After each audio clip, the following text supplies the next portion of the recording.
আসসালামু আলাইকুম এভরিওয়ান। আজ আমি নতুন একটি রেসিপি নিয়ে আপনাদের মাঝে উপস্থিত হয়েছি। আজ তৈরি করে দেখাবো ফ্রেঞ্চ ফ্রাই। চলুন দেখে নেওয়া যাক ফ্রেঞ্চ ফ্রাই তৈরির প্রস্তুত প্রণালী।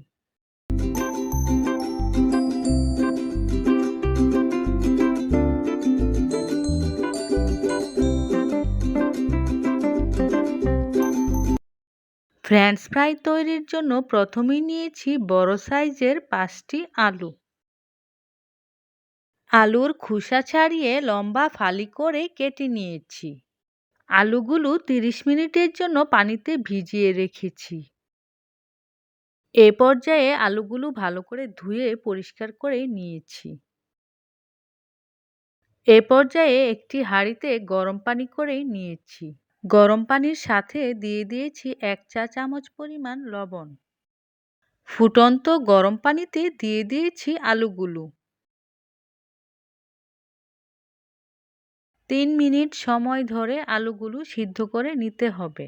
3 মিনিট পর একটি পাত্রে আলুগুলো তুলে নিতে হবে। এ পর্যায়ে আলুগুলো ঠান্ডা করে নিতে হবে। এ পর্যায়ে ঠান্ডা আলুগুলো একটি বক্সে রেখে দিতে হবে। এ পর্যায়ে বক্সের ঢাকনা লাগিয়ে ডিপ ফ্রিজে অনেক দিন সংরক্ষণ করে রাখতে পারবেন।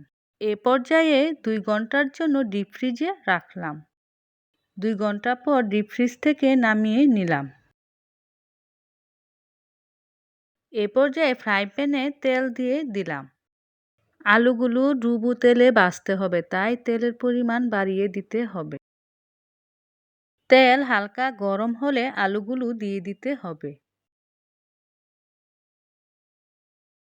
সময় নিয়ে আলুগুলো ভাজতে হবে। মাঝে মাঝে আলুগুলো হালকা নেড়ে দিতে হবে।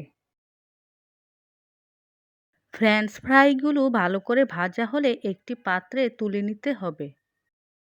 এ পর্যায়ে ফ্রেঞ্চ ফ্রাইগুলো পরিবেশন করে নিতে হবে। ফ্রেঞ্চ ফ্রাইয়ের উপরে সামান্য লবণ দিয়ে দিলাম। সামান্য গোলমরিচের গুঁড়া দিয়ে পরিবেশন করে নিলাম। টমেটো সস দিয়ে পরিবেশন করে নিলাম। তৈরি হয়ে গেল ফ্রেঞ্চ ফ্রাই।